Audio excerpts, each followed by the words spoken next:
So, hello and a very warm welcome to this very special interaction that I have on Sports Today today. He is already created waves in wrestling, but now he's going to achieve something historic 3 days later. I'm joined by संग्राम सिंह. संग्राम सिंह, सबसे पहले बहुत बहुत शुक्रिया हमारे साथ sports today में जुड़ने के लिए. Thank you so much Siddharth ji, thank you so much. Thank you for having me, मुझे बुलाने के लिए बहुत बहुत शुक्रिया। जी संग्राम, इंटरव्यू से पहले आपने एक बहुत ही खूबसूरत नजारा दिखाया था होटल के बाहर. आप अभी जी आप टिबिलिसी जॉर्जिया में हैं. जी। 3 दिन बाद आप इतिहास रचाने वाले हो.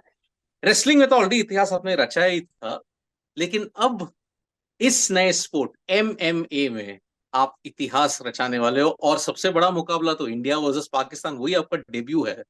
काफी प्रेशर है या फिर आप यूज्ड टू हो इस मामले में? नहीं, देखिए, आप जितना एक अगर मैं सही बताऊं तो आप जितना सीनियर होते हैं, जितना अनुभव होता है, प्रेशर उतना बढ़ता जाता है। तो प्रेशर है। मैं भले ही कुछ भी बोलूं कि भैया कुछ नहीं है, नॉर्मल। और ये स्पोर्ट्स बिल्कुल नया है और कॉम्बैट स्पोर्ट्स है, सबसे टफ है। और जब आप फोर्टीज में जाके ऐसा स्पोर्ट्स खेलते हो जो 20-22 साल के यंगस्टर का स्पोर्ट्स है, तो ट्रिपल है। और मैं इसमें इतना एक्सपर्ट तो हूं नहीं। अभी मैंने यही सीखा ट्रेनिंग में कि भैया नाक वाक थोड़ा कैसे बच सकती है।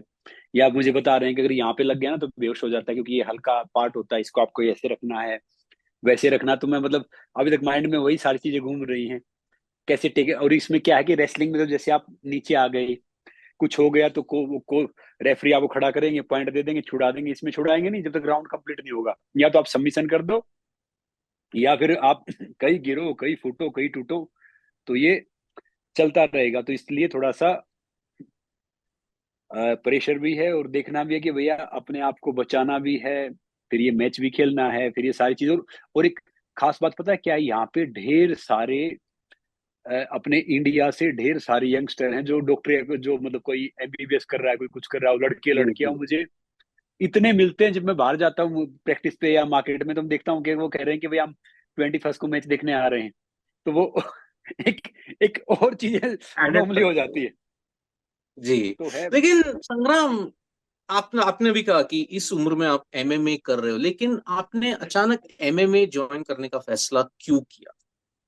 चैलेंज है, क्यों? मोटिवेशन है, किस वजह से?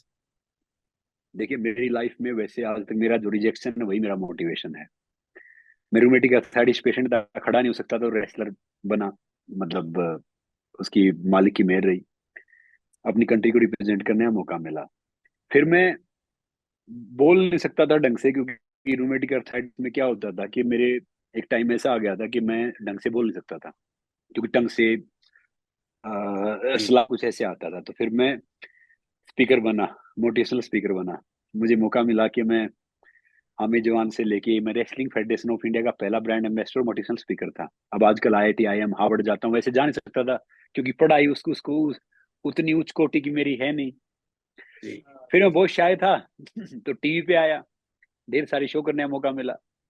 फिर फिल्म में आया, तो अब आजकल फिल्म करने जा रहा हूँ। तो क्या है कि मैं रिजेक्ट, सब सब हर जगह मुझे रिजेक्ट किया गया था, टीवी पे, फिल्म में, मोटिवेशनल स्पीच में, रेसलिंग में। अब एमएमए बचा। तो जो आजकल नए बच्चे हैं, खासकर मेरे नेफ्यूज हैं या बाकी और हैं, वो दो ही स्पोर्ट्स फॉलो करते हैं, या सोकर या एमएमए। एमएमए, यूएफसी, ये सब। जी. तो वो, इवन मैं तो जानता नहीं था। मैं दुबई गया, मैच था, वहां पे भी मुझे काफी शेख्स थे, उन्होंने बोला। फिर बाकी हर जगह जा रहा था तो कहते कॉम्बैट स्पोर्ट्स ये है, ये होना चाहिए। फिर मैंने कहा अगर मैं करता हूँ ना, तो फिर मैं ढेर सारे बच्चों को इंस्पायर कर पाऊंगा स्पोर्ट्स के लिए, फिटनेस के लिए, कॉम्बैट स्पोर्ट्स के लिए। तो मैंने कहा चलो यार, ये भी कोशिश करते हैं, भी ट्राई करते हैं। और एज जस्ट नंबर। मैं हमेशा फील करता हूँ कि मेरा बॉडी एज ऐसा ही है कि मुझे लगता है कि 14-15 साल का होगा मुश्किल से, जो शरीर का उम्र मैं ऐसा फील करता हूँ। बाकी तो जी. गांव में जब हम पैदा हुए ना, तब उम्र लिखते नहीं थे। वो कहते थे, मेरी माँ भी मुझे बोलती है कि जिस दिन पैदा हुआ था ना, उसमें वो एकादशी थी, उस दिन बारिश आ रही थी, घर में खीर बनी हुई थी, शामा टाइम था। मतलब ऐसे ऐसे ऐसे जन्मदिन होता है। जी. तो जी. जी. अब मुझे लगता है कि देखो, देखिए, हारना जीतना एक डिफरेंट मैटर है, मगर अगर आप अच्छा गेम खेलते हैं, अच्छे तरीके से वो करते हैं, तो फिर आप ढेर सारे यंगस्टर को इंस्पायर करते हैं बेहतर करने के लिए। क्योंकि जैसे आजकल यंगस्टर क्या है कि वो नशे की तरफ ज्यादा जा रहा है, जो मैं देख रहा हूँ, या बाकी चीजों की तरफ ज्यादा जा रहा है। तो जब मैं फोर्टीज में कर सकता हूँ, तो ट्वेंटीज में कर ही सकते हैं। 30s में कर ही सकते हैं। तो मेन ये रीजन बिल्कुल है।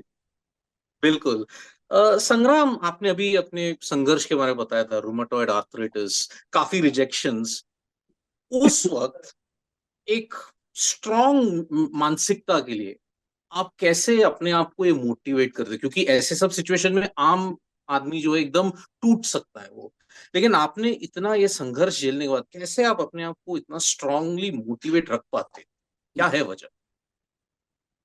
देखिए, मैं एक ही बात कहूंगा सबको कि यंगस्टर को भी, कि believe in your self. Self believe. देखो, हमारी हार वो नहीं है कि दुनिया में नहीं पहचानती, हमारी हार वो है कि हम खुद को नहीं पहचानते। अगर हम खुद को पहचानते हैं, सब कुछ टेम्परेरी है। यानी फेम है, सक्सेस है, डिफीट है, मनी है, सब कुछ टेम्परेरी है। So I enjoy only process, I don't believe in success और डिफीट। तो मैं सोचता हूँ कि जिंदगी है, मैं यादों के साथ मरना चाहता हूँ, सपनों के साथ नहीं। I want to die with memories, not dreams. तो मैं सबको यही कहूंगा कि भैया, छोटी सी जिंदगी है, इसमें एक जिंदगी मिली है, जो दिल करे ना वो कर लो। अगर हम दूसरों की सुनेंगे, अगर हम दूसरों के बारे में बोलेंगे, कुछ करेंगे कि भैया वो ये कह रहा है, दूसरे ने ये बोल दिया, उसने ये कह दिया, तो फिर हम जिंदगी में वो नहीं कर पाएंगे जो हम करना चाहते हैं। जी। सो बेहतर ये है कि अपने बिलीव रखे, और जो आपका गोल है, जो आपका एम है, जो आपका लक्ष्य है, उसके लिए कोशिश करते रहें। वही सफलता है। वाह। आखिरी सवाल और संग्राम, आप तो सेकंड भारतीय खिलाड़ी हो जो एमएमए में बहुत एक बड़ा स्प्लैश करने वाले हैं। पूजा जो थी वो पहली भारतीय बनी जो एकदम सक्सेस पाई वो। कुछ टिप्स मिला उससे, आप उनसे बात कर रहे हो, या फिर कैसे आप अपने आप को ये प्रिपेयर कर रहे हो इस एमएमए का आपका डेब्यू सीजन में, कैसे आप ये कर?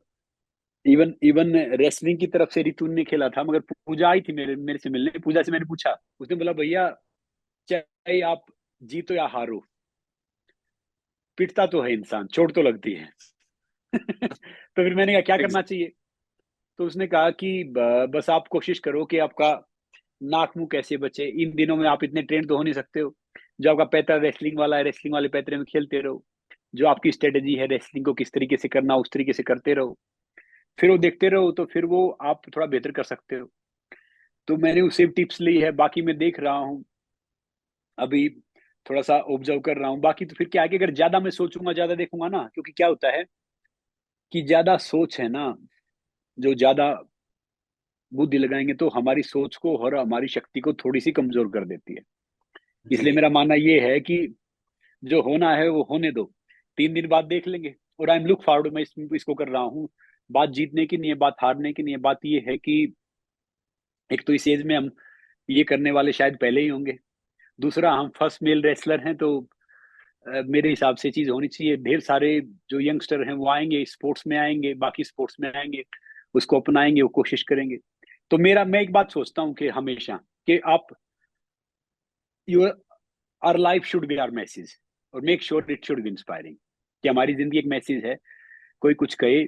और मैं एक यंगस्टर से एक बात हमेशा बोलता हूँ कि भैया, सक्सेस वो नहीं है कि किसी दूसरी फील्ड में जाके टॉप कर लिया या हमने को अचीव कर लिया। सक्सेस वो है कि अपनी पसंद का काम करते हुए फेल हो जाना, वो सक्सेस है। सो जो वाह। आप चाहते हो, जो चीजें वो है, वो करो बस। Hard work beat talent and everything. So I believe in well hard work. Said, well, I I well I said. I I am no talented person. I know I don't have any talent, but I have only one talent, that I never give up. अरे ऐसी बात नहीं है संग्राम, लेकिन देखिए अभी आप आए हो, पूजा आए हो। आखिरी सवाल यह है कि एमएमए का जो फ्यूचर है, कॉम्बैट स्पोर्ट्स का, अगर आप फ्यूचर देखते हो इंडिया में, वो कितना बड़ा हो सकता मुझे लग रहा है कि आगे आने वाले टाइम पे ये कॉम्बैट स्पोर्ट्स का फ्यूचर इंडिया में क्रिकेट के बाद सबसे पॉपुलर स्पोर्ट्स होने वाला है, जिस हिसाब से मैं देख रहा हूँ। क्योंकि है? क्या है जी। कि जो जो मेरे नेफ्यूज हैं या बाकी और हैं, जो लड़के जो अभी 12 से लेके 18 के बीच में, वो सिर्फ पसंद ही कॉम्बैट स्पोर्ट्स को करते हैं। उनको रेसलिंग से कोई मतलब नहीं, उनको इवन क्रिकेट से कोई मतलब नहीं है। दे लाइक सोकर and combat sports. Combat sports. हाँ, तो सही। क्या है कि मुझे लग रहा है कि इसका भविष्य बहुत होने वाला है। ये तो हम जिस पीढ़ी के हैं, शायद हमारी पीढ़ी वालों को पता नहीं इसके बारे में, मगर जो नए बच्चे हैं, नई जनरेशन है, इवन इवन अगर आपका आपका लड़का है तो वो उसको भी पता होगा कि कॉम्बैट स्पोर्ट्स क्या है, हमें नहीं पता। वाह, बिल्कुल बिल्कुल, हाँ, पॉपुलैरिटी तो बहुत ज्यादा है एमएमए का। तो थैंक यू सो मच संग्राम, आप हमारे साथ जुड़ने के लिए। ऑल दी बेस्ट आपका 21st के लिए, इंडिया वर्सेस पाकिस्तान टिबिलिसी में होने वाला है ये तो। ऑल द बेस्ट संग्राम। Thank you so much folks for joining us for this interaction, and subscribe to Sports Today. Bye bye. Thank you Siddharth ji, thank you so much.